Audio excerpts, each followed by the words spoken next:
generando flujos y redes transcontinentales e interregionales de actividad, interacción y el ejercicio del poder. Así lo define Held, es una definición bastante amplia. Básicamente incluye flujos de todo tipo.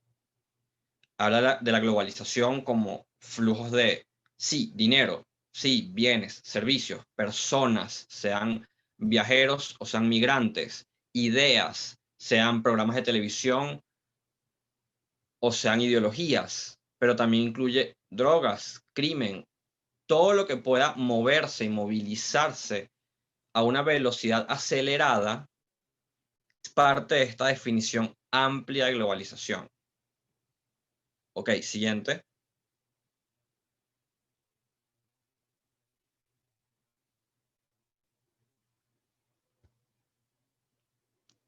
Pero hay otras definiciones, hay muchísimas definiciones.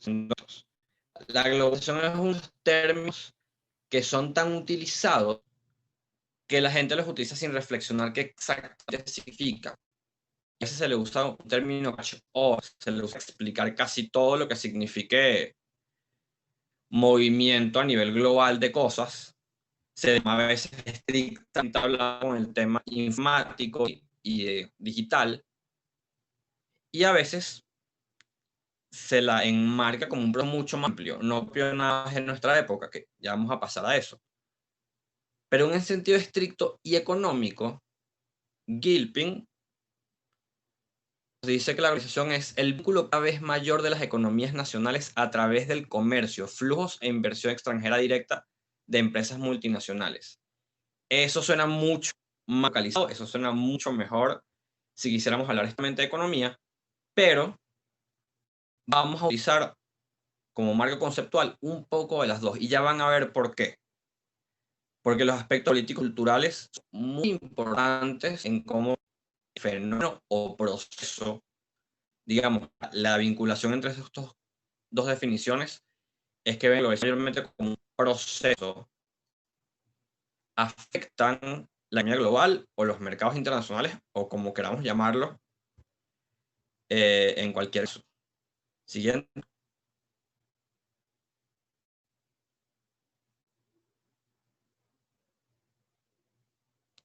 Por supuesto, como cualquiera de los grandes temas de las relaciones internacionales, hay muy poco consenso. Autores como Held y muchos autores más, estas dos son definiciones o sintetizaciones mías, pero mantienen, digamos, las definiciones de ambos autores. Autores como Held hablan que la globalización es un fenómeno sin precedentes en la historia, que ese flujo que tenemos jamás se había dado.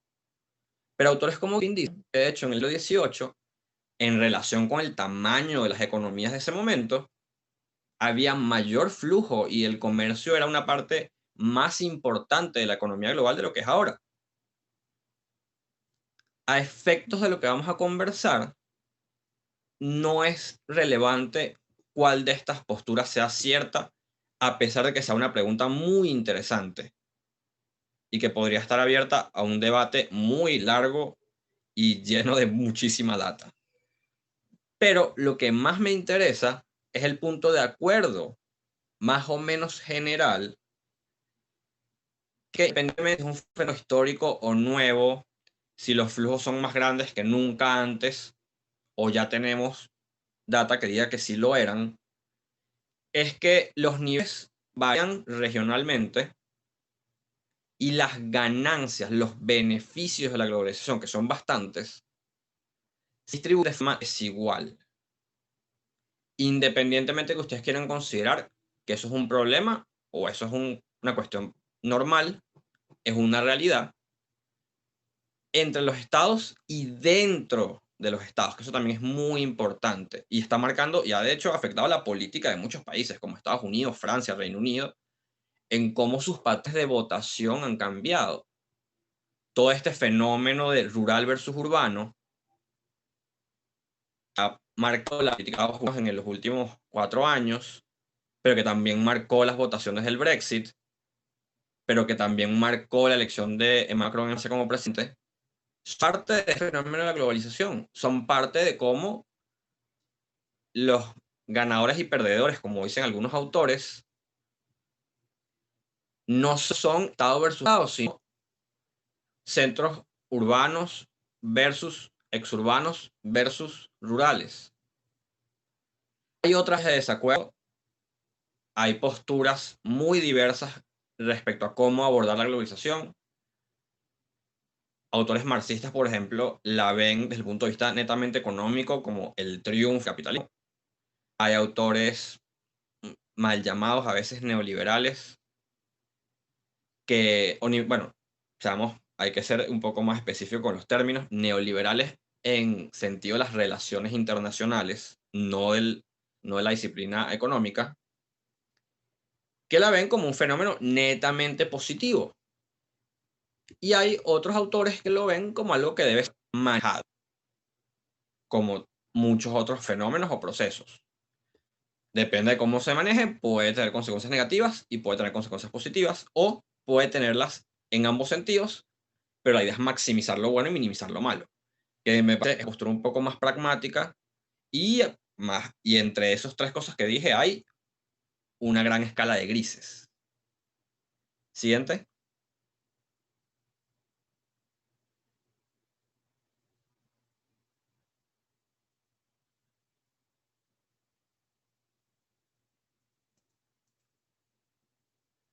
Ok, aquí hay una especie de inciso.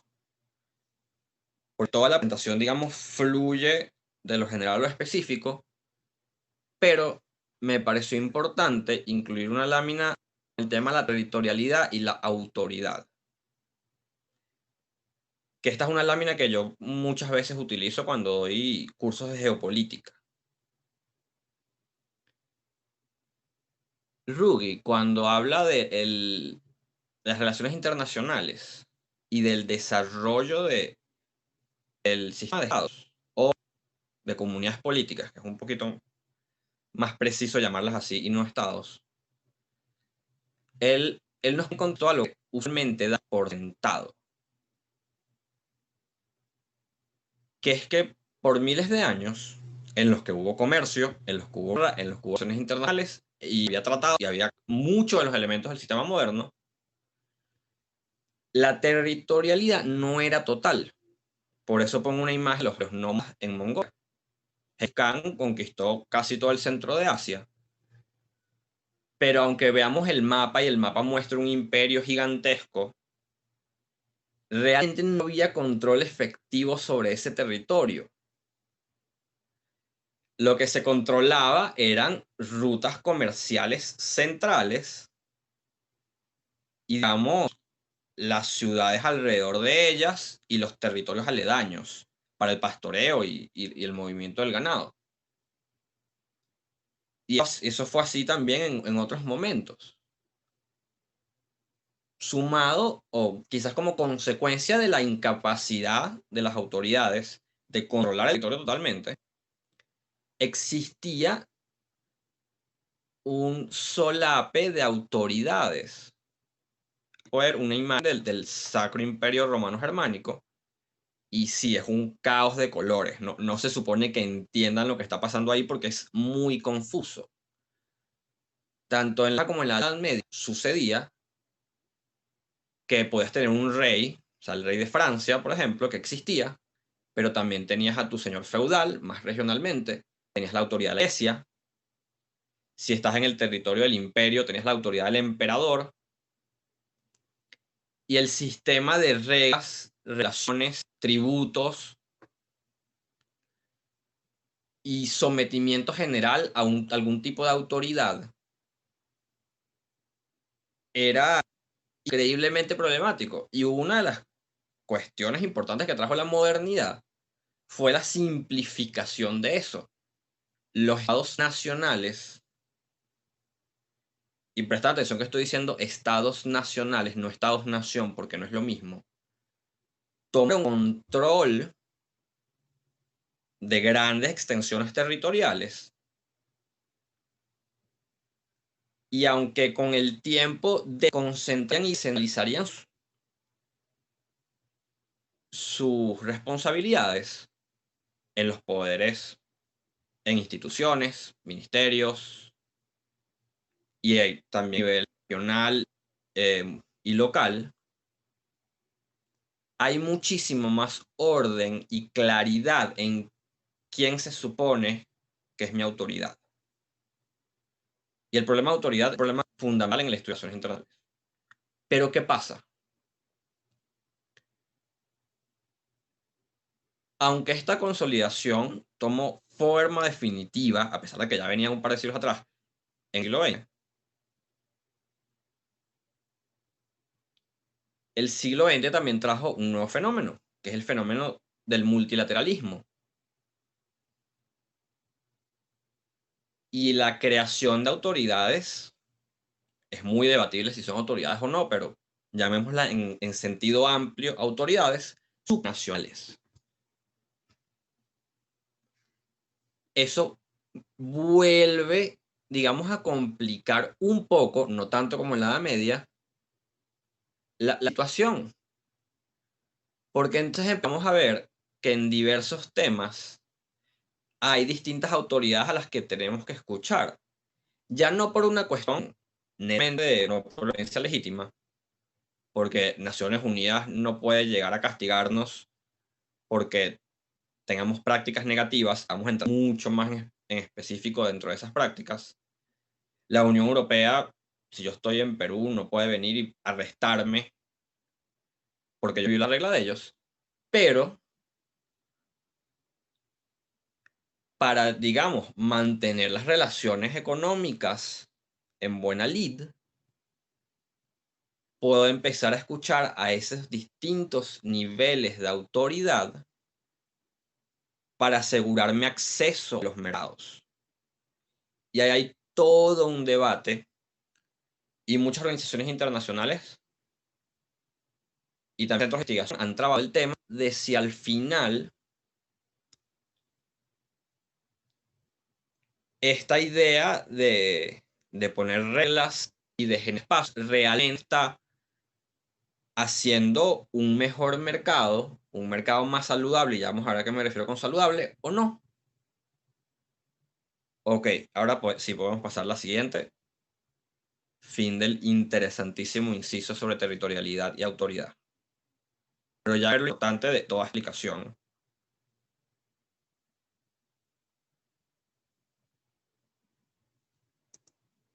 Ok. Aquí, visto en forma muy simple,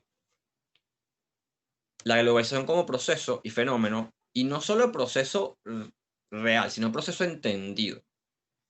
Esto es algo que muchas veces nos quedamos con lo que pensamos y es muy como realidad objetiva.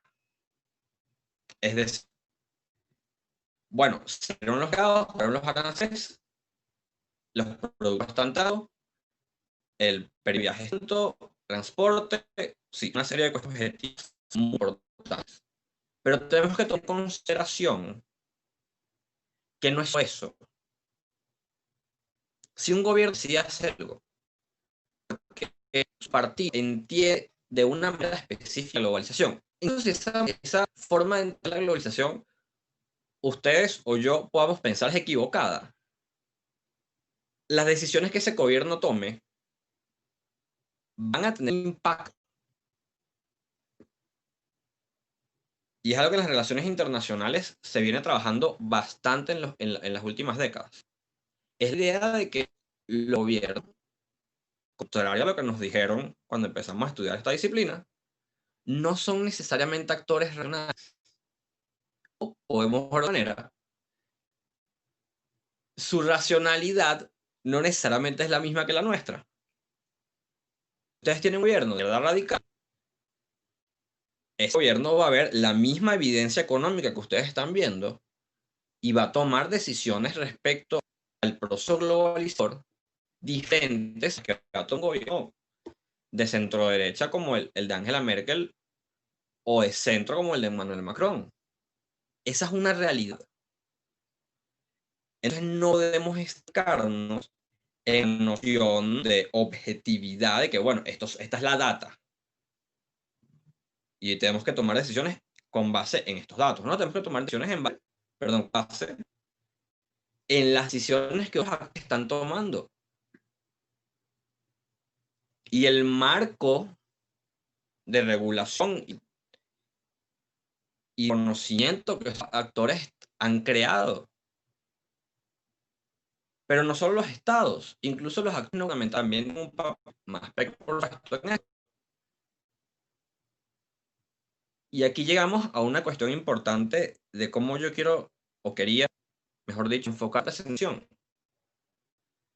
Porque a mí me parecía bastante deshonesto empezar a hablarles de, bueno, la globalización ha generado apertura en los mercados, bajos precios, hay ganadores y perdedores, porque ese cuento ya lo conocemos. Tenemos más de 25 años debatiendo los efectos de la globalización. Lo que a mí me interesa es que ustedes piensen en cómo esos efectos han sido entendidos por actores internacionales y cómo esos actores internacionales han generado decisiones que afectan a los mercados globales. Eso para mí es mucho más interesante. Aquí aparece un gráfico en que diga que el comercio ha aumentado bastante y la inversión ha aumentado, ha disminuido, depende de la región en la que está hablando, pero se han quedado sin trabajo aquí y han ganado trabajo allá. Eso es muy interesante y es muy cierto, pero siento que a nivel general estamos conscientes de esas consecuencias. Pero me parece mucho más contemporáneo hablar de cuáles son los efectos de las decisiones que han tenido esas consecuencias. Porque nos quedamos en que personas en el medio de los Estados Unidos han perdido trabajo en favor de trabajadores. Si esto pasó, pero de eso pasó a consecuencias, ha violencia, ha trabajo que se ha realizado. Por eso pongo un input, efectos diversos, positivos, negativos, y volvemos a pensar en la definición amplia versus la definición cerrada, económicos y políticos, los outputs de todos los actores internacionales. Siguiente.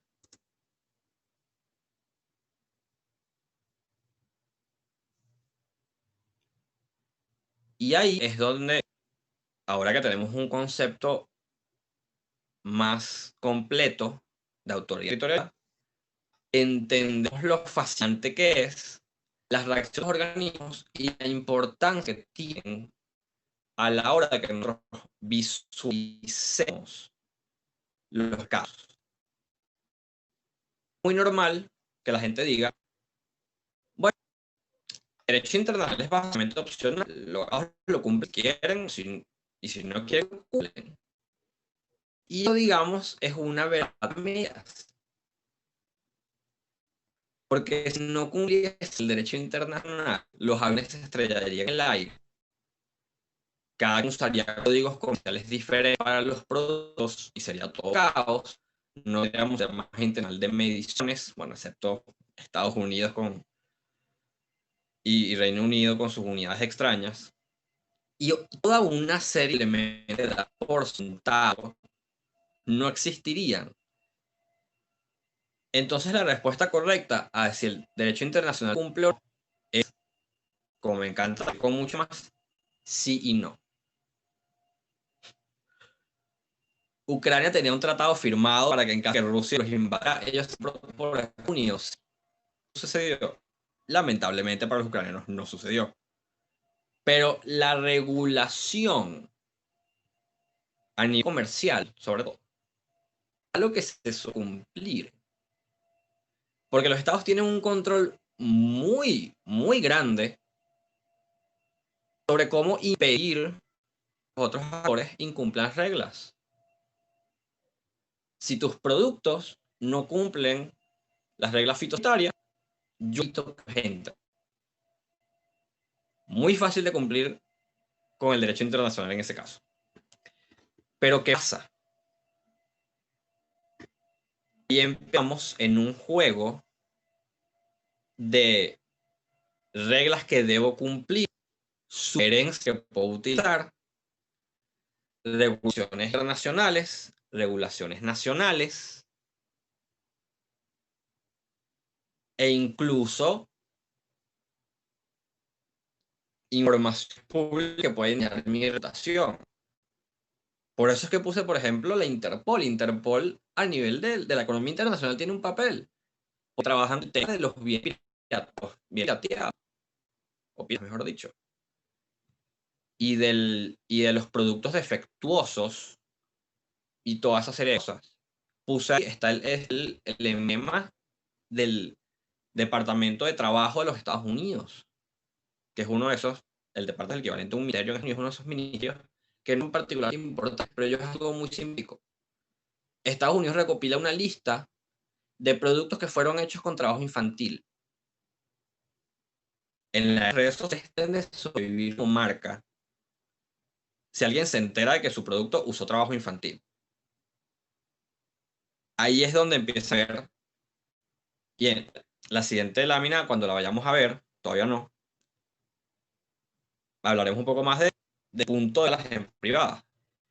Pero aquí lo que vemos de los tres temas fundamentales. Hay muchísimos, pero condiciones laborales, regulaciones ambientales y propiedad intelectual son los grandes temas. En condiciones laborales está el tema de qué hacemos con la gente que trabaja a distancia, que eso lo vamos a hablar más en profundidad al final. ¿Qué hacemos con los estados donde no se paga bien empleados? Eso es todo el tema de renegociación del NAFTA, o antes todas las quejas que hubo históricamente que el NAFTA se firmó en los 90 en Estados Unidos y México. El tema de los sueldos siempre fue un tema. El tema de las condiciones de trabajo,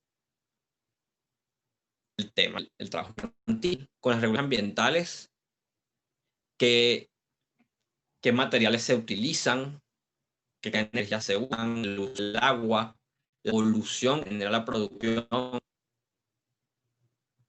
Eso, el tema de esos temas ambientales sobre todo han sido muy importantes. La interacción con China, donde los europeos y Estados Unidos han tratado de presionar a China para que mejore sus prácticas industriales. Lo han hecho en cierta medida, pero todavía hay mucho camino que recorrer. Y la administración saliente de Estados Unidos tomó un enfoque bastante unilateral a la hora de presionar a China. Y siendo muy honestos, independientemente de cuál sea la política que ustedes guste, han sido perdidos en ese sentido. Porque el tamaño de China como mercado es suficiente como para que honestamente necesitas la acción combinada de la Unión Europea y Estados Unidos para poner en línea esas prácticas industriales y que al final se traducen en prácticas comerciales. Esa es una batalla de nuestro tiempo. Y con el tema intelectual, bueno, la piratería, sobre todo, es el más importante, es un tema tanto a lo interno de los estados como transnacional. En Venezuela lo conocemos muy bien. Y bueno, para tener esta parte, me parece importante que entiendan que aquí la opinión pública juega un papel muy importante. Y en relaciones internacionales, y que lamentablemente no se trabaja casi en Venezuela, y es algo que el profesor de Dartmouth, Janet Lee, llama prestigio. Es una traducción de una palabra griega, entonces prestigio es la que más se parece. También es la noción increíble que obtuvimos durante el tiempo, que los estados se mueven por intereses. Olvídense de eso porque eso es mentira. Los estados se mueven por intereses, se mueven por miedo. También se por el prestigio y el orgullo. A veces van a hacer cosas que ustedes no entienden si lo quieren calcular en números, porque la están haciendo, pero son unas cuestiones de orgullo. Y por eso, por ejemplo, algo como la OSD, the Organization for Cooperation and Development, que es OEDC en español, que es, digamos, el club de los desarrollados, tiene la capacidad, digamos, de implementar políticas. Tampoco tiene la capacidad de poner regulaciones. Pero ¿qué hace la OECD? Hace informes sobre mejorar las prácticas, hace workshops con funciones de los estados, y eso no influencia, por supuesto, tiene. Porque esos miembros se supone se estilan, o los que son observadores y eventualmente se estilan estados desarrollados.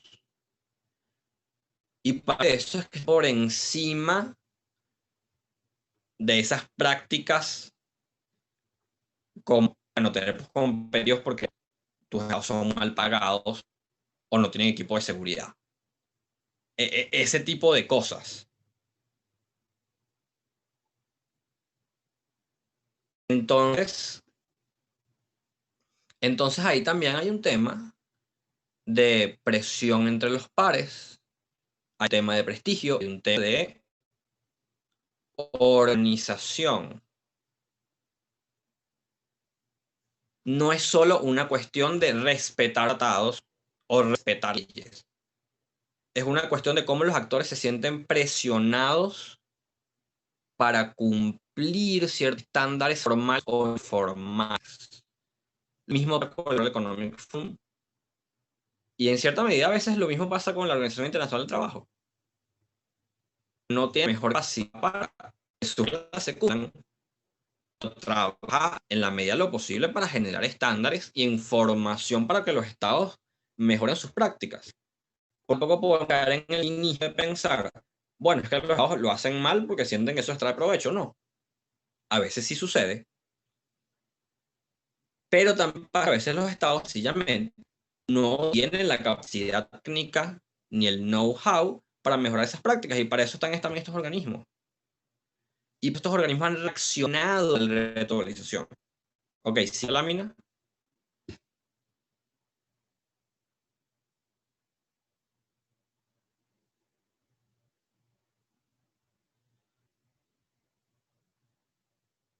Ok. He visto en los comentarios que hay un poco de delay. No sé cómo mejorar eso, pero bueno, por suerte estoy tratando de, como no tengo demasiadas láminas, poner bastante pausa y creo que eso ayude a que no se pierdan de nada. Aquí hay otro tipo.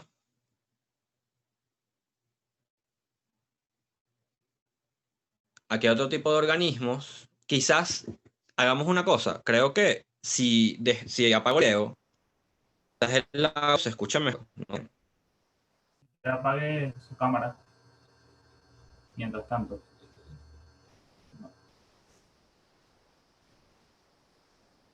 Está silenciado, profe.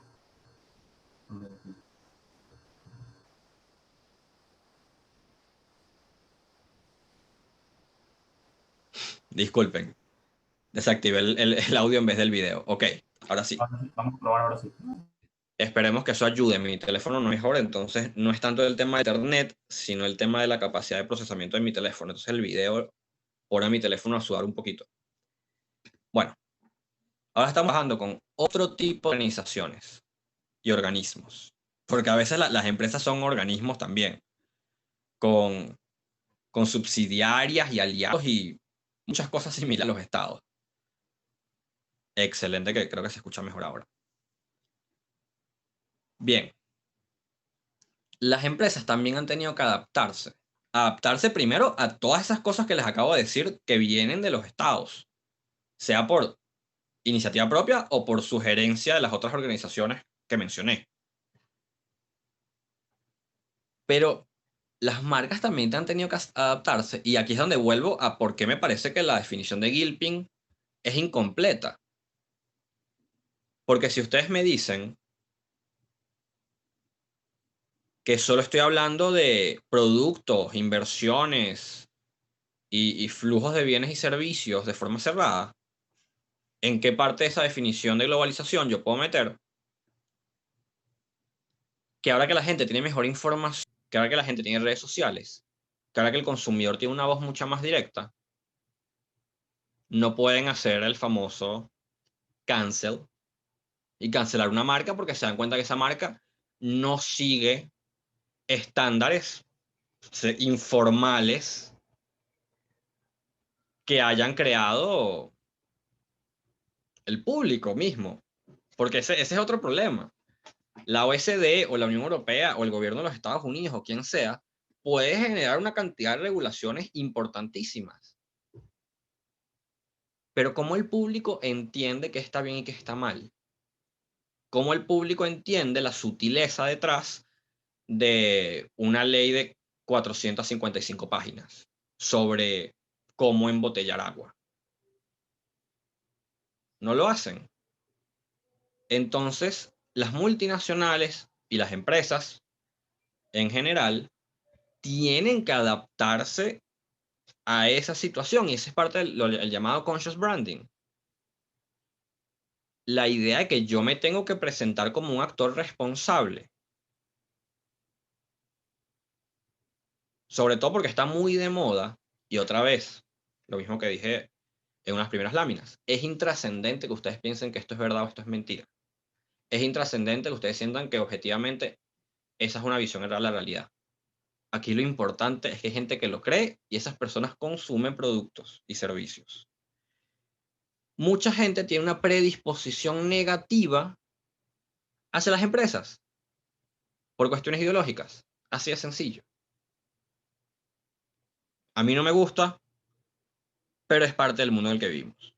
Incluso las personas que no se consideren a sí mismas de izquierda o marxistas o nada de esto, han desarrollado un nivel de escepticismo hacia ciertas prácticas empresariales.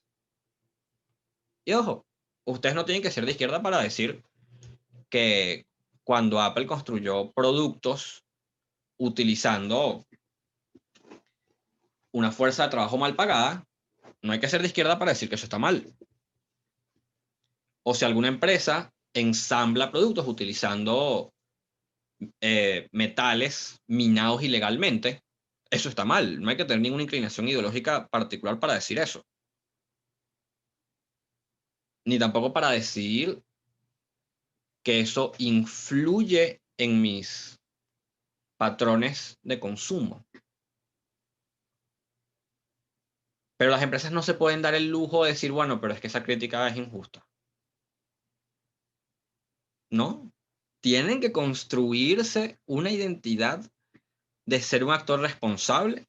Tienen que construirse una identidad de que entienden las diferencias culturales.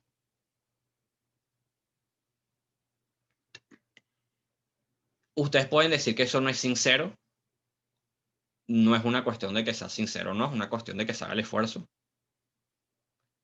No tenemos que llevarlo a unos extremos ideológicos, a veces es una sencilla cuestión de adaptarse a los patrones de consumo de un mercado. Me faltó el logo de McDonald's, y ahora que lo voy a usar como ejemplo. McDonald's poniendo vino en Francia o salsa de curry en la India. Eso es una reacción a la globalización. La globalización nos trajo, y eso muchísimos autores de los 90 les encantaba mencionarlo, sí, la globalización trajo que McDonald's llegó a Rusia y llegó a la India. Pero las reacciones a la globalización también generaron que la gente sí quiere comer McDonald's, pero adáptalo un poquito a lo que a mí me gusta. A eso es a lo que me refiero, que no nos quedemos con esa primera oleada de fenómenos, sino con el toma y dame y la retroalimentación de los últimos 25 años, que es bastante. Y así es como las empresas han tenido que crearse cuentas de redes sociales en 5, 10 o 15 idiomas. Han tenido que emplear personas de los estados para hacerse servicio al cliente. Y otra serie de muchísimas adaptaciones que influyen en cómo consumimos bienes y servicios. Incluso el contenido mismo se ha adaptado. Que por eso es que puse el ejemplo de The Pokémon Company International, que es una de las empresas, es una de las grandes empresas del mundo, ¿no? Al menos a nivel de empresas digamos, más nucleares, la cantidad de dinero que manejan es muy grande a nivel de propiedad intelectual, es decir, de explotar una propiedad intelectual específica. O sea, Harry Potter, Pokémon, Star Wars, etc. Pokémon es la más exitosa. Y para mí, y digamos, aquí estoy poniéndome mi sombrero de persona que estudia la relación entre la cultura popular y las relaciones internacionales, les digo que es porque ellos eventualmente entendieron que aunque ellos estaban prestando una imagen muy atractiva de Japón a través del universo que ellos crearon, si ellos querían hacer una marca global, tenían que comportarse como una marca global. Por eso es que las regiones de cada generación dejaron de ser las regiones de Japón y empezaron a ser Estados Unidos, Francia, Hawái, Reino Unido. Y por eso es que el diseño dejó de estar basado solo en los mitos japoneses, los oni, el kitsune, etc. Y empezó a basarse en el folclore del mundo. La lucha libre en México, los tres mosqueteros en Francia, las estatuas de la isla de Pascua, etc. Eso no es casual. Eso es una reacción al proceso de globalización. La globalización sí trajo un producto netamente japonés a Occidente y al resto del mundo, pero también trajo conocimiento del folclore mundial hacia Japón. Y Japón generó una mezcla de contenidos. Hay marcas que no han sabido hacer eso. Harry Potter no ha sabido hacer eso. Ahora que no hay libros, y bueno, eventualmente tenemos alguna otra película con Fantastic Beasts, no han adaptado el producto. Ellos siguen vendiendo merchandise exitosamente. Pero si ustedes se sentan a analizarlo de fondo, sigue siendo una propiedad esencialmente británica. No sé si ustedes saben, pero hay equipos de Quidditch con nombre que están en el canon de muchas partes del mundo. ¿Por qué ni siquiera tenemos logos de esos equipos? Sabemos los colores por una descripción leída. Eso es un error. Si ustedes mapean las criaturas mágicas de ese universo, más de la mitad están en Reino Unido. Eso es un error. Al menos que ustedes lo tomen como una decisión consciente de que, bueno, esta propiedad es británica y a la gente se le hace atractiva porque es británica. Pero ahí hay un proceso de toma de decisiones o, en el peor de los casos, una omisión de considerar precisamente este fenómeno que puede eventualmente afectar las ventas, que puede afectar la longevidad de la marca y su acceso a ciertos mercados. Siguiente.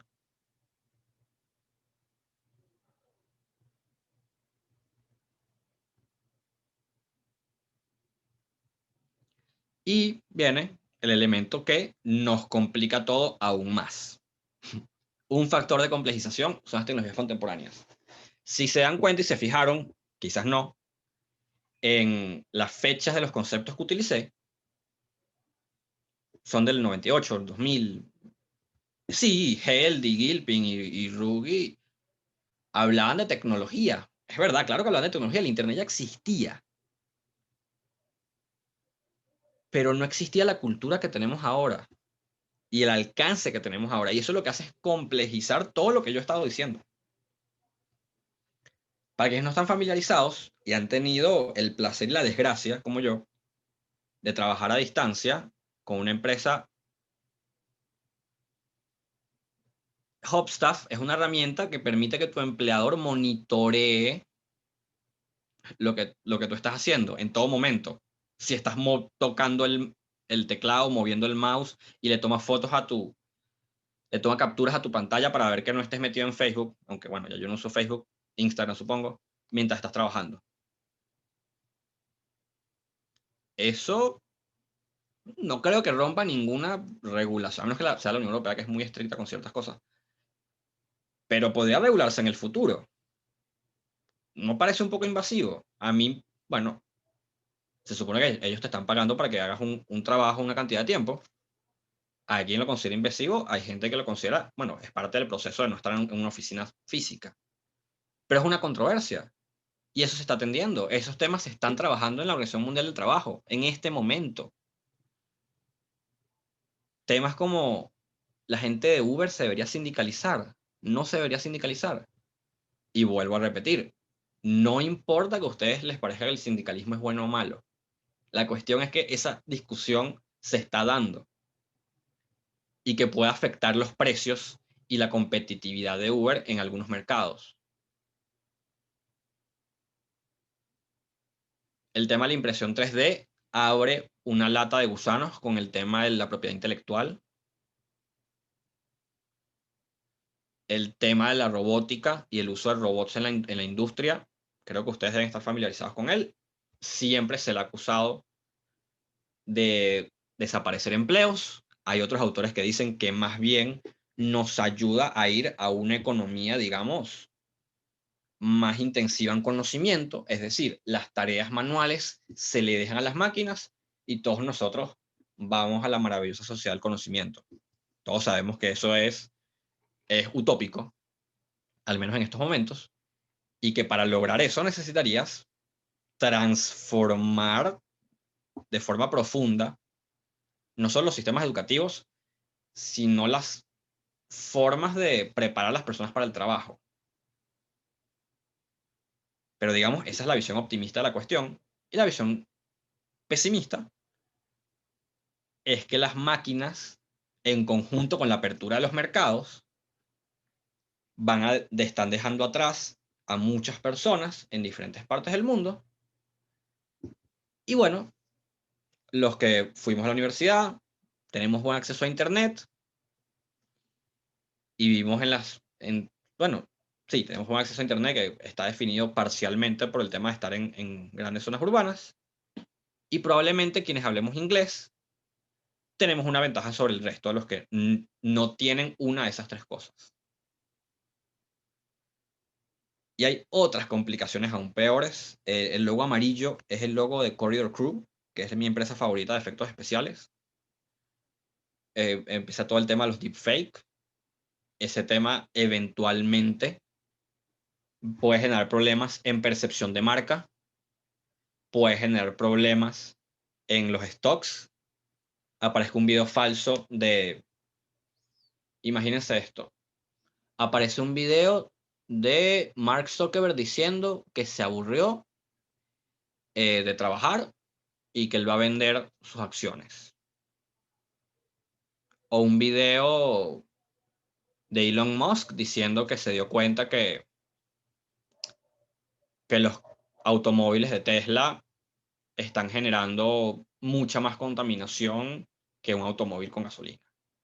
Eso es falso, sí, pero ¿cuánto se replicaría ese video antes de que, digamos, la narrativa cambie? Si es que la narrativa cambia, porque vivimos en una era en que las noticias se mueven a un nivel tan vertiginoso y tenemos unas sociedades que todavía no han sido educadas para detectar las noticias falsas de forma eficiente, que no importa cuál inverosímil sea algo, si se ve remotamente cierto, va a circular y va a circular muchísimo. Y si ustedes se encuentran con una situación así, en la que un actor económico hace una declaración falsa a través de un deepfake, eso puede afectar el estatus de esa compañía. Probablemente luego el mercado se estabilice otra vez, pero podría generar un daño en el corto plazo. Y sí, lo que estoy diciendo básicamente es el guión de una película James Bond o Misión Imposible. Pero, pero es real, es una posibilidad y las empresas tienen que y por eso es que todo el tema de las cuentas verificadas, todo el tema lo estoy llevando a un nivel extremo, pero vayamos otra vez al nivel, digamos, individual nuestro. El tema de los correos con spam, de que la gente le llega un correo de PayPal diciendo, no, necesitas mandar nuestros datos para que actualicemos algo, y es falso. Todo eso es parte de este proceso globalizador y cómo afecta a la economía, cómo afecta la percepción de la gente sobre las empresas. Eso para mí es fundamental. Y hay lados muy negativos a esos fenómenos de la percepción, y podemos caer en trampas culturales horrorosas, en que las empresas segmenten su mercado en género y raza y religión, y ese es un lado muy negativo, pero ¿quién dirige eso? ¿Quién está orientando este proceso? Nadie. Los actores responden a incentivos,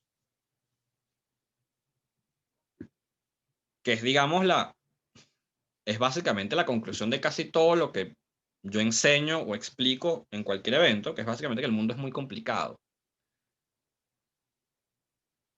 Quien honestamente se crea más inteligente por pensar que hay alguien, digamos, detrás de la cortina, más bien es muy ingenuo. Lo dije por un momento, lo repito, el logo amarillo es Corridor Crew. Es una empresa de efectos especiales. Digamos, me gustó para representar el tema de los deepfakes y de cómo la tecnología puede modificar el video, que es una de las cosas que históricamente nos daban como certeza. Bueno, hay un video, o sea, lo estoy viendo en vivo, es cierto, está pasando. Y no, la tecnología te puede hacer ver algo que no está pasando. Y les recomiendo muy encarecidamente que lo sigan en YouTube, su contenido es increíble. Siguiente lámina.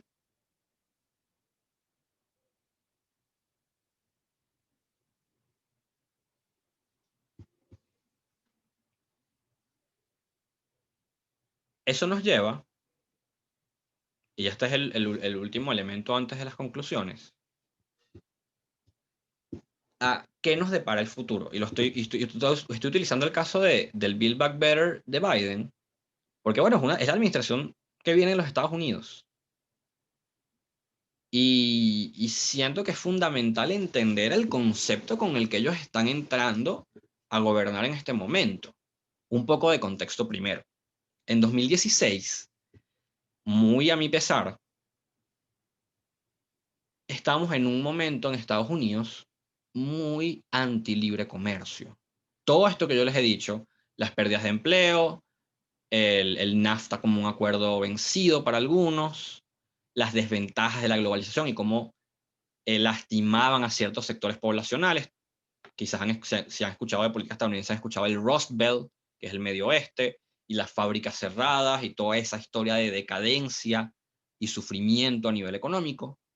Bueno, entonces llegamos a un punto en el que el candidato republicano, que es el Partido del Libre Comercio y digamos, dejar que el sector privado se encargue y liberalizar la economía, tiene un candidato que estaba, seamos muy sinceros, en contra del libre comercio, en varias de sus expresiones y elementos fundamentales.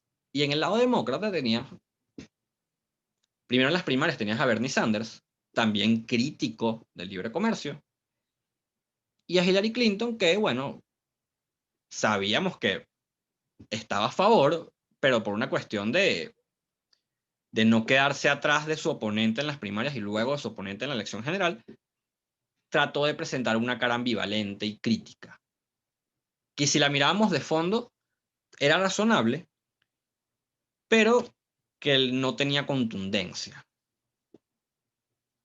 Muy, muy afortunadamente, estos últimos 4 años han traído una vuelta, no tan general como yo quisiera, pero una vuelta importante a la popularidad del concepto de libre comercio, pero el debate en estos años ha avanzado. No es un debate nuevo, pero ha tomado mucha fuerza en Estados Unidos conversar sobre este tema. La idea de ahora, bueno, los tratados comerciales, sí, los tratados comerciales están bien, pero tratados comerciales con fair deals.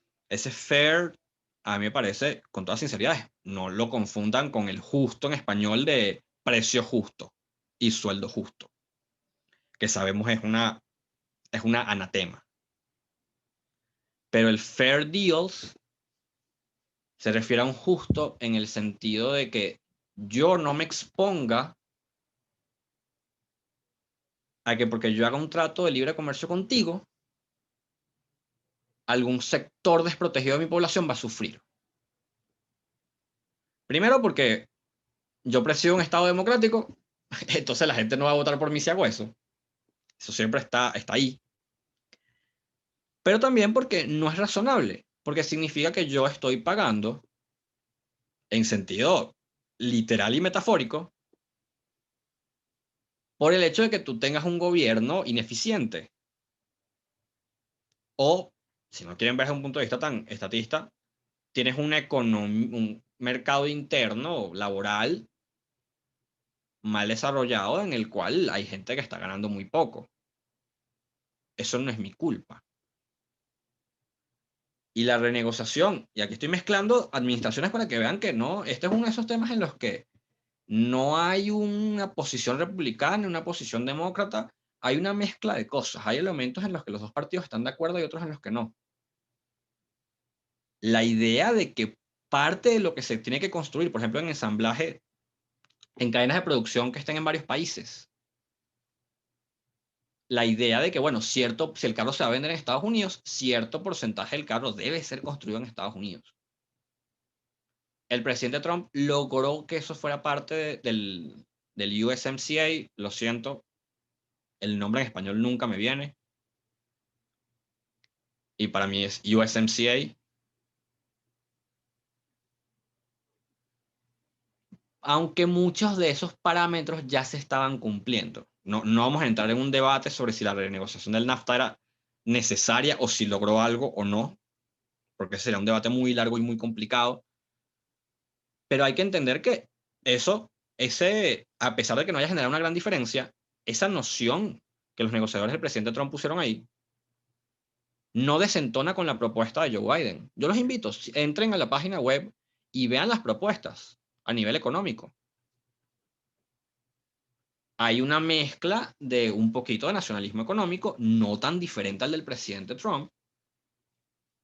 Hay un compromiso mucho mayor con el multilateralismo, es cierto. Hay un compromiso mucho mayor con el ambiente y los derechos humanos, es cierto.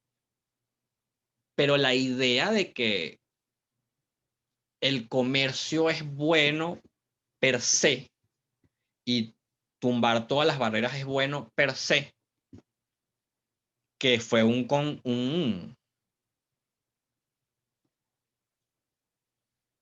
que tiene un...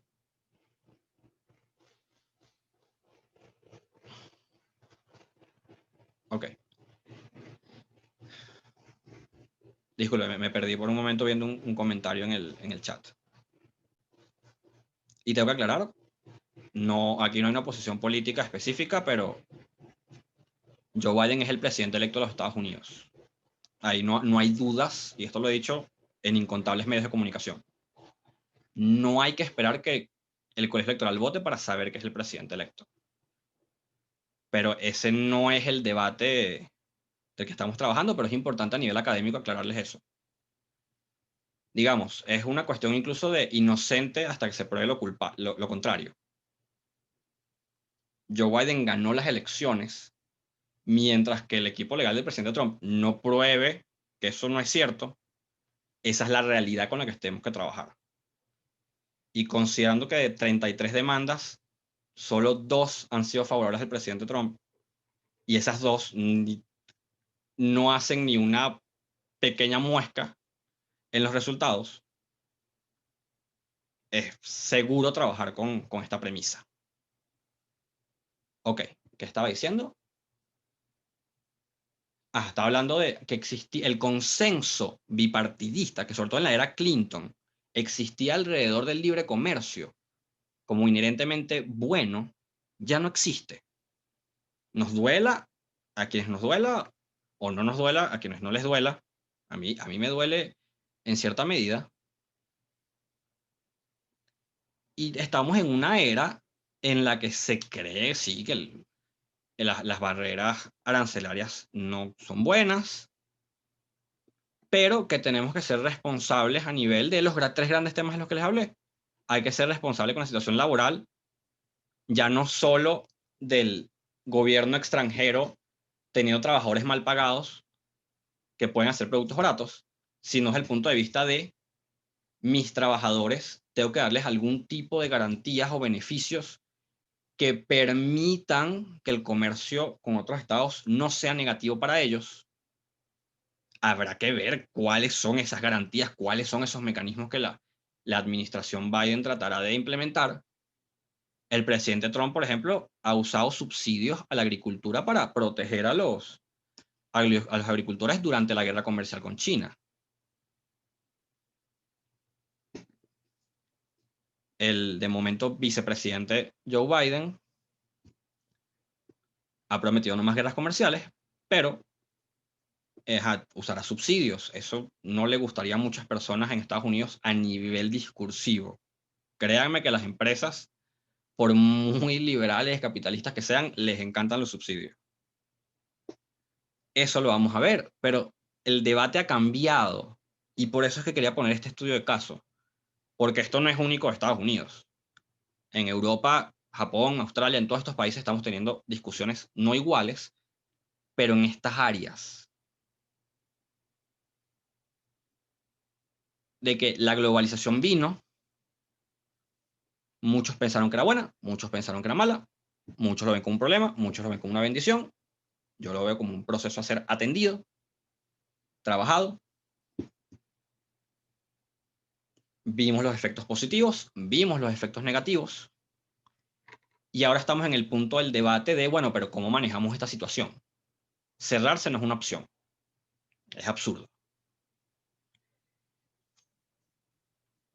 Pero ¿cómo trabajamos con este fenómeno protegiendo, y ese término proteger es muy candente cuando trabajamos de comercio, pero bueno, a mis empleados, al ambiente, a mi propiedad intelectual, que, otra vez, una discusión muy grande que va a tener que tener Joe Biden con la Unión Europea respecto a China. Y ese es el estado de cosas en el que vivimos. Digamos, un momento, porque no sabemos qué nos depara el futuro, muy mixto en cuanto a enfoques, que combina el apoyo mayoritario, aunque lamentablemente no total, al libre comercio, pero también tiene una vena de responsabilidad, hasta podríamos llamarla, fuera de como se usa el término normalmente, responsabilidad social, que hace una mezcla interesante y una mezcla muy retadora para las empresas. Pasa a la siguiente.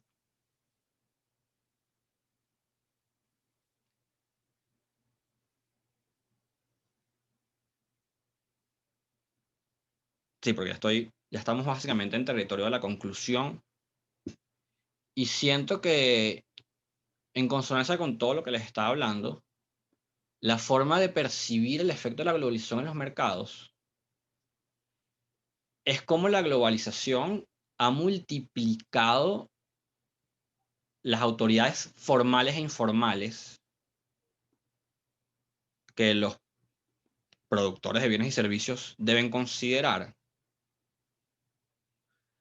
Ha trastocado la forma en que hacemos marketing, la forma en que contratamos. De verdad, casi no toca el tema laboral, a pesar de que, habiendo yo trabajado en bastantes oportunidades a distancia y con clientes de otros países, y en el tema específicamente también he trabajado de reclutamiento, a pesar de no ser mi carrera, siempre me pareció muy interesante cómo ha evolucionado ese tema de búsqueda de talento y contratación. Eso nos ha puesto a pensar en cosas que hace 10 años no pensábamos respecto a dónde conseguir talento, cómo conseguirlo y cómo recompensar el trabajo, incluso. Entonces estamos ante un escenario, no quiero decir volátil, porque siento que, digamos, las reglas de juego, salvo el tema de la opinión pública, están en un momento relativamente estable. No veo a nadie firmando un acuerdo nuevo comercial que trastoque todas las relaciones comerciales. Pero la opinión pública, la tecnología, sí está en un momento menos estable y tenemos que de alguna manera hacer empresas y bueno, y estados también como actores económicos mucho más flexibles y mucho más hábiles en reaccionar a los estímulos y a los retos que presenta, no la globalización, porque la globalización es el contexto, pero la economía global. Y creo que sí, con esto puedo terminar y podemos abrir las preguntas.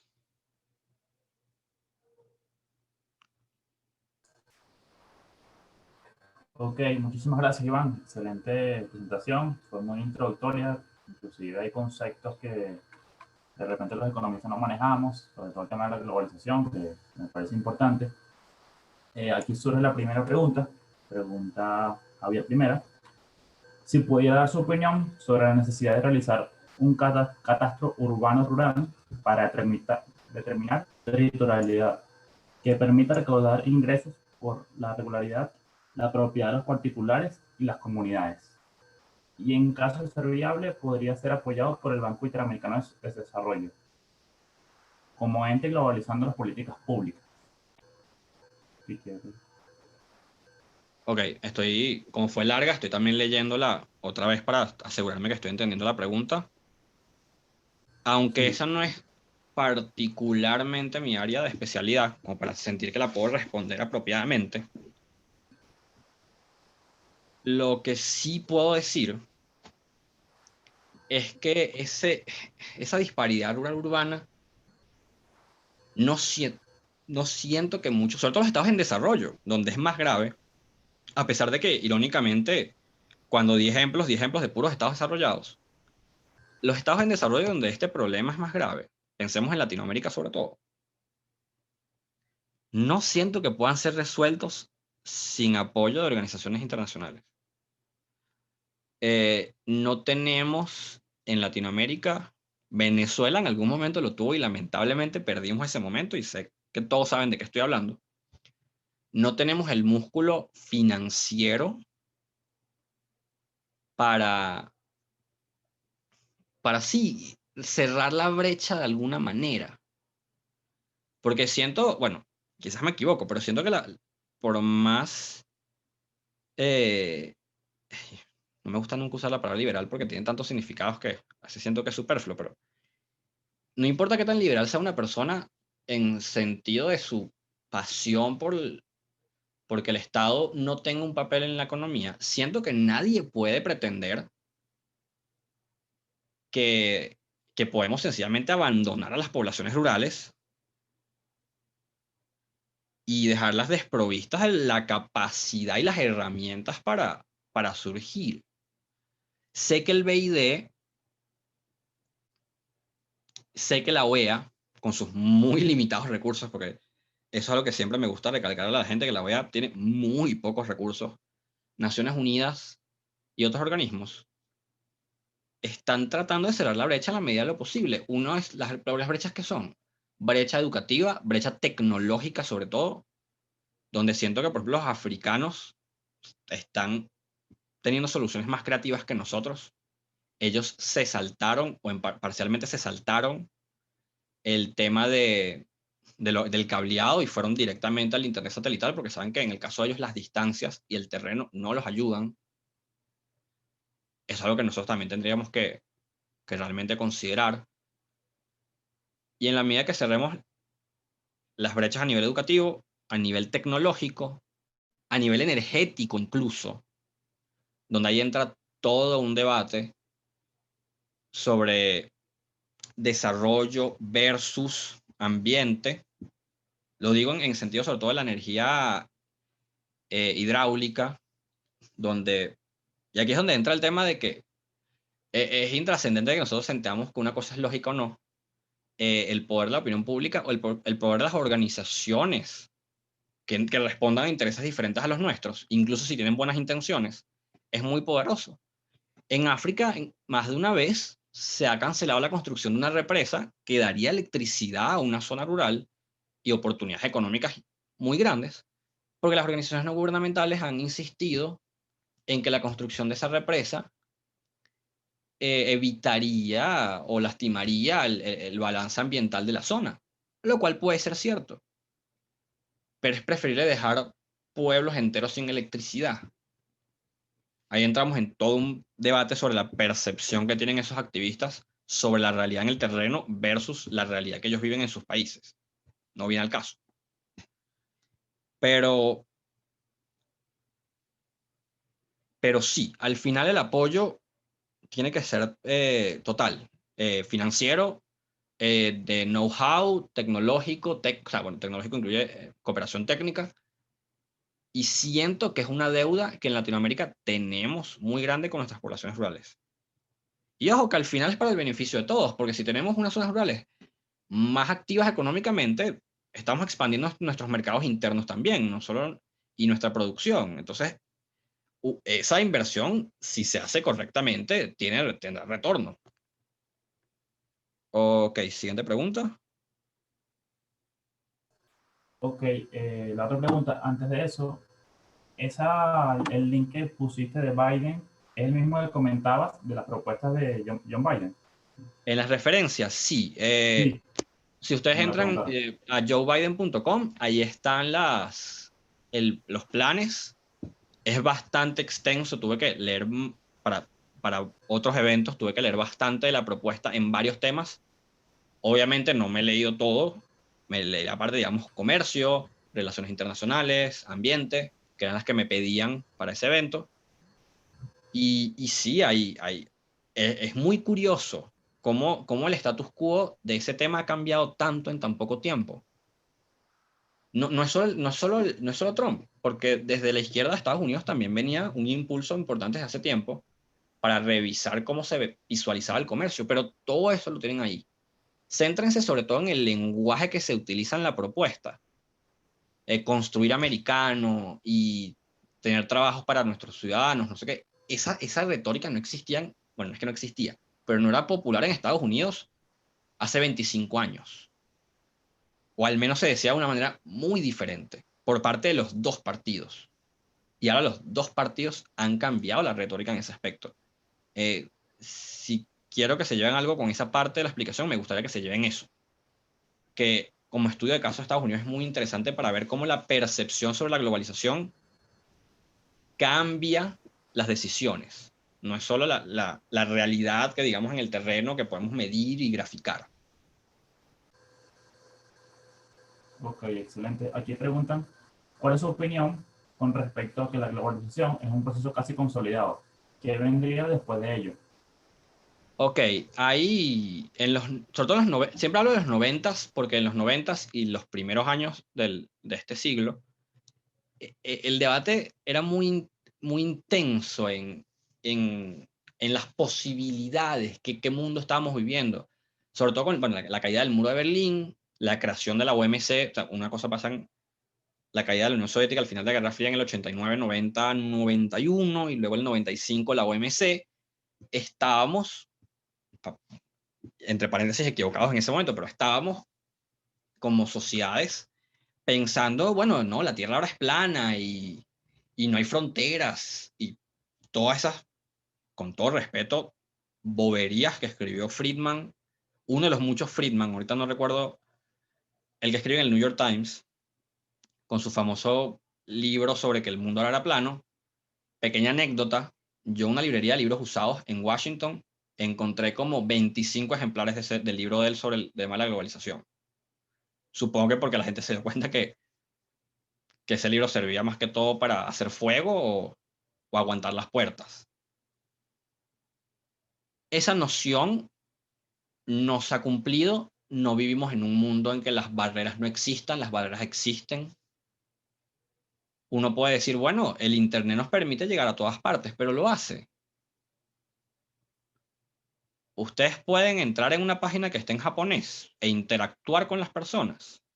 Ahí hay una barrera idiomática. Los traductores, nuestro software de traducción no nos permite todavía tener conversaciones fluidas e informales con personas que hablen otros idiomas. Entonces ahí hay una barrera. Y hay barreras mucho más físicas. La supuesta gran muralla china digital, que algunos le dicen, que es cuando, que discuto mucho en redes sociales cuando la gente trata de hablar de estos temas de autocracia, dictadura, totalitarismo, etc. Y la gente, digamos, solo piensa en la situación propia, que es bastante grave. Pero yo les digo, bueno, en China si primero no tienes acceso a Twitter, no existe. Luego, dentro de Weibo, que es el equivalente, el gobierno puede borrar lo que dices. Ahí no hay otra barrera a la globalización. Entonces los chinos no pueden hacer llegar sus opiniones a nosotros, incluso si saben hablar inglés. Y siguen, bueno, las distancias no se han eliminado. Una persona que sea experta en temas comerciales puede decir esto con muchísima más propiedad que yo, sobre el tema de fletes, transporte, costos de transporte, etc. Pero en sentidos muy sencillos, la última vez que yo revisé, Trinidad queda mucho más cerca de Venezuela que Madagascar. La globalización no ha hecho que eso deje de ser cierto. ¿Que ahora los productos se pueden mover a nivel global? Sí. Pero el espacio y el tiempo siguen siendo factores a considerar. Mientras no inventemos la teletransportación, sea estilo Star Trek o estilo Dragon Ball Z, el espacio y el tiempo siguen siendo barreras a la economía. Entonces, no, el mundo no está plenamente globalizado. Y las reacciones antiglobalizadoras también tienen un papel en esa situación. Ahora se creó algo, a mí me parece un neologismo, lo cual es irónico, de globalista, como si eso fuese algo, un insulto. Yo sigo sin entender exactamente a qué se refiere eso, para bien o para mal. A nivel académico tiene un significado muy diferente. No estoy claro, pero pareciera que, bueno, que es malo atentar contra el Estado-Nación y la cultura nacional, cosa que yo sentí que habíamos parcialmente superado después de la Segunda Guerra Mundial, pero bueno, esas son discusiones que estamos teniendo ahorita. Y eso también nos va a afectar, y eso también es un retroceso al proceso globalizador. ¿Qué es eso? Es un proceso que no tiene ideología. Los que estén opuestos o a favor o que quieran regularlo menos o más pueden tener ideología, pero el proceso mismo no la tiene. Ni se puede apagar con un switch, ni se puede meter debajo de la cama para no verse. Y el que trate de hacer eso a nivel de políticas públicas lo que está es condenando a su Estado. Pero no considero que sea un proceso consolidado. No estaríamos teniendo estas conversaciones si lo fuese. Siguiente. Bueno, yo vi una pregunta. Ahí dónde estaba. El tema de las Acaban de brechas hacer. y la opinión pública con el tema del acceso a la propiedad. Ese es un tema. Para mí que mi especialidad es la política de los Estados Unidos. El tema de la propiedad es un tema muy, muy peliagudo. Afortunadamente, para la mayoría del mundo, la propiedad privada es un derecho fundamental. Pero todavía tenemos debates sobre cómo, digamos, que parezca absurdo en el 2020, sobre la distribución de la tierra y la distribución de los recursos y cómo dependiendo de dónde sea la persona o cuál es su origen, cómo, digamos, salió en desventaja en algún tipo de repartición. Esas son discusiones muy complicadas, porque entonces entramos en un tema de, bueno, corregimos la historia, o en vez de corregir la historia, tratamos de innovar y generar soluciones nuevas. Nos importa más resarcir la herida histórica o la herida económica.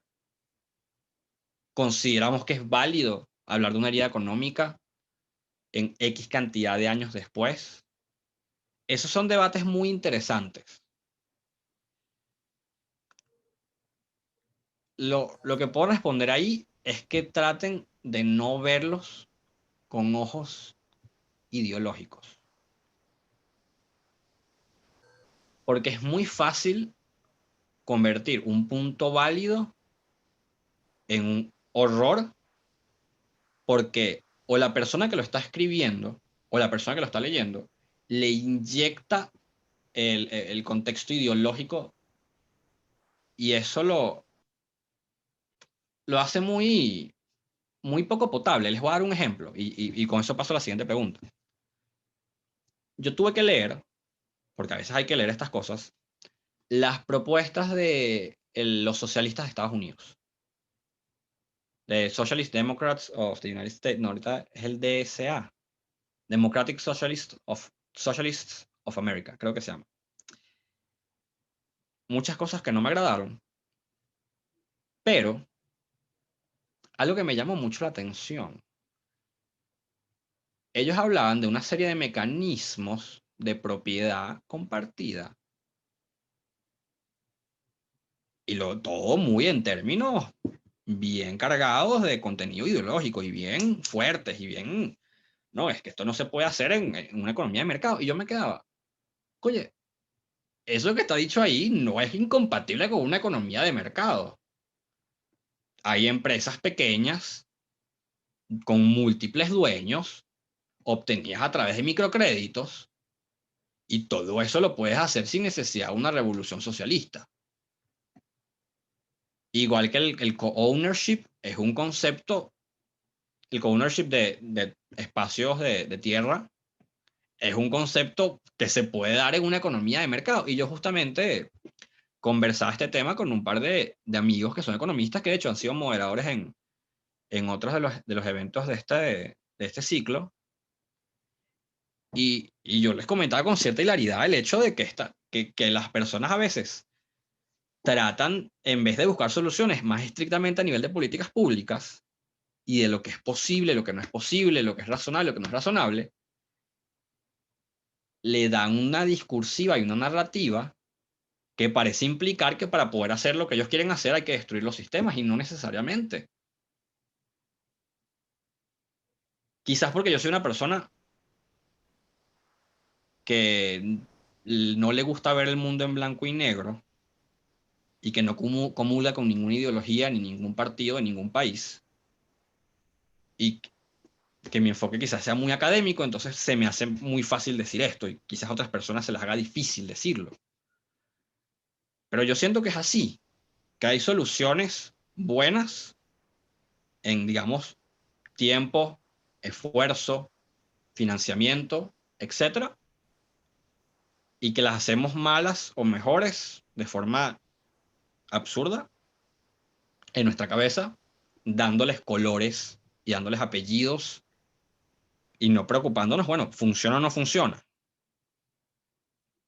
Ok, ¿qué sería mejor para el país al querer aprovechar la globalización? Una interacción directa con el multilateralismo, con los grandes bloques como la UE, la OECD, mayores mercados, o de la integración regional como la opción de regreso al Mercosur. Ok, primero quiero aclarar que la posición de COBRI como institución que trata de estudiar los temas internacionales e influir en el proceso de toma de decisiones, con las limitaciones del caso en este momento, es que nosotros creemos que el multilateralismo es positivo, que Venezuela tiene que involucrarse más con el mundo que la rodea,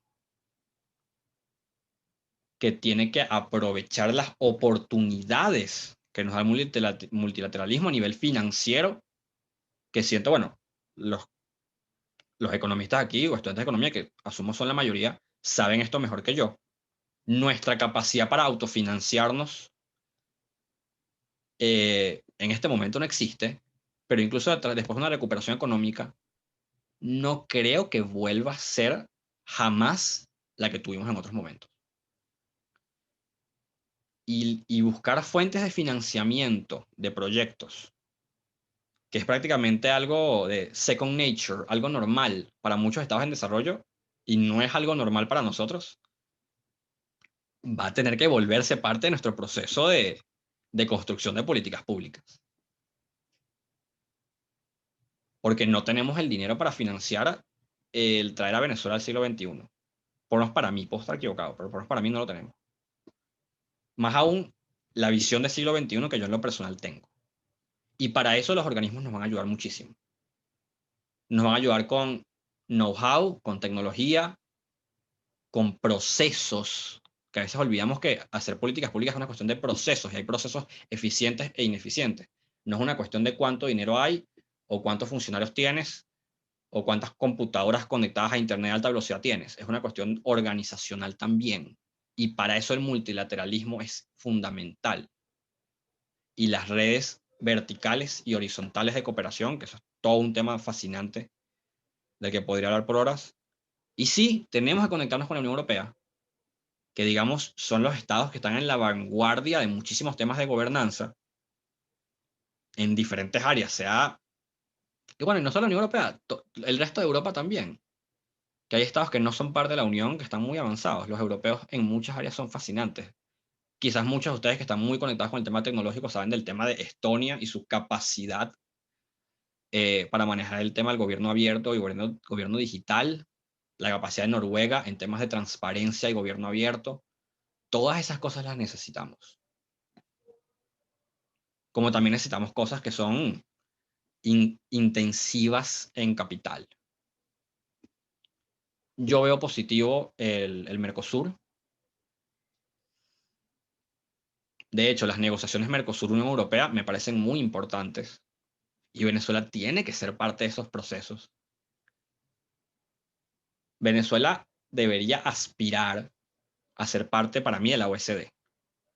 Para mí esa debería ser la aspiración, por no decir el G20, porque el G20 es mucho más difícil de entrar. Empezando porque, bueno, 20. Pero esa debería ser la aspiración de aprovechar las fuerzas y oportunidades que desencadena la globalización para surfear la ola, no dejar que nos pase por encima. Y esos deberían ser nuestros objetivos. Claro, en este momento andamos pensando en objetivos mucho más modestos. Y con mucha razón, hay que solucionar una crisis humanitaria, hay que solucionar una crisis institucional, hay que solucionar una crisis de gobernabilidad y una cantidad de crisis que todos conocemos. Pero solo con solucionar las crisis, primero no vamos a estar donde estábamos antes, y segundo nos vamos a quedar muy atrás con respecto al resto del mundo.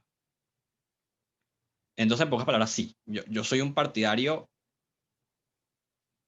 Es una de las pocas cosas en las que puedo decir que soy radical. Soy un partidario radical de que Venezuela tiene que acoplarse mejor al mundo global y al multilateralismo y a aprovechar esas oportunidades. Digamos, las quejas de que eso te da una camisa de fuerza a la hora de actuar me parecen absolutamente exageradas y, y de hecho, ínfimas en relación con las oportunidades que brindan. Y que muchas de las supuestos constraints y problemas que, entre comillas, te pueden generar seguir esas reglas y estar al día con esas reglas, son realmente cosas negativas. Es negativo que pidamos que nuestros productos agrícolas tengan un mínimo de calidad y que no sean dañinos. Es malo pedir que nuestros empleados no sean subpagados. Ahora viendo desde una perspectiva muy nacional, eso es malo para la población. Regirse por estándares mucho más estrictos. Eso es una pérdida negativa de soberanía. Para mí no, honestamente. Ok, creo que no sé si me perdí alguna pregunta por ahí. Creo que no, estuvo todo completo, o sea, fueron todas las preguntas, tuvo realmente unas conclusiones bien interesantes, bien elaboradas. La verdad, felicitaciones, muchas gracias por tan excelente evento. Y bueno, fue un domingo de aprendizaje, un domingo que era necesario. Y bueno, tuvimos más de 60 personas en un momento. Así que, bueno, muchísimas gracias, Iván, por la oportunidad, por darnos el espacio. Recordar a todos que nuestras redes sociales es importante, Economía Maratón, UC Economía en Instagram, en Twitter también. nos pueden también por el canal informativo, donde vamos a publicar después las novedades que vamos a tener. Bueno, esta semana concluyó, ya terminó una semana interesante, una semana académica, formativa. La verdad, bueno, pueden ver en las cámaras, prendieron mis compañeros que estuvieron detrás de esto. Yo hoy nada más apoyé en la moderación. Y bueno, la idea de esto, nuestra visión, la visión que tienen los muchachos, porque han venido trabajando no desde hace meses, la visión es que esto se continúe haciendo con nuevas alianzas, distintas organizaciones, distintos moderadores, temas que en esta semana fue en el marco del Economista. Nosotros, en el Economista, mucho más allá de eso, nosotros nos formamos en distintas áreas y bueno, tuvimos también el honor de tener más de 500 registrados para todos los eventos. Tuvimos la participación de egresados, de estudiantes, de profesionales, de la sociedad civil en general, que realmente fue muy interesante todos estos eventos. Tuvimos muchos agradecimientos. También agradecer a nuestros aliados, CoinGroup, Ticketplay, Value, perdón, Econométrica. Y bueno, recordemos que los certificados van a estar avalados por la Facultad de Ciencias Económicas y Sociales y por la Escuela de Economía. Para obtener el certificado tienen que llenar el formulario de la mitad de las ponencias. De igual forma, cualquier duda, cualquier inquietud que tengan, la pueden hacer por las redes sociales o por el correo. Así que bueno, si tienen alguna pregunta, algún comentario, algo que quieran agradecer, lo pueden hacer por el chat sin ningún tipo de problema. Adicionalmente, comentarles que esto se va a seguir haciendo. Vamos a continuar desde la Escuela de Economía para todo el público. Y bueno, espérense que vienen muchísimas más sorpresas. Muchísimas gracias a todos los que nos comentan, porque nos dan muchos comentarios. Bueno, hoy un domingo fue complicado para muchos que no podían estar, pero realmente hemos recibido muchos agradecimientos y ha sido todo muy excelente. Si alguien quiere comentar algo adicional. Muchas gracias a todos por sus comentarios. Ahí está nuestra compañera Camila. Como pueden ver en la foto, ven nuestras compañeras que nos han acompañado durante todos estos días. Así que, pues si alguno de mis compañeros quieren comentar algo para agregar diferente, porque nos están llegando muchos agradecimientos, ha sido excelente. Gracias por sus comentarios, es muy valioso todo eso. En un futuro hacerlo presencialmente en la Escuela de Economía, quién sabe. Y bueno, ha sido un gran trabajo. Mira, que dicen a Rosa que se ve hermosísimo. Es verdad. Gracias, Rosa. Gracias, gracias.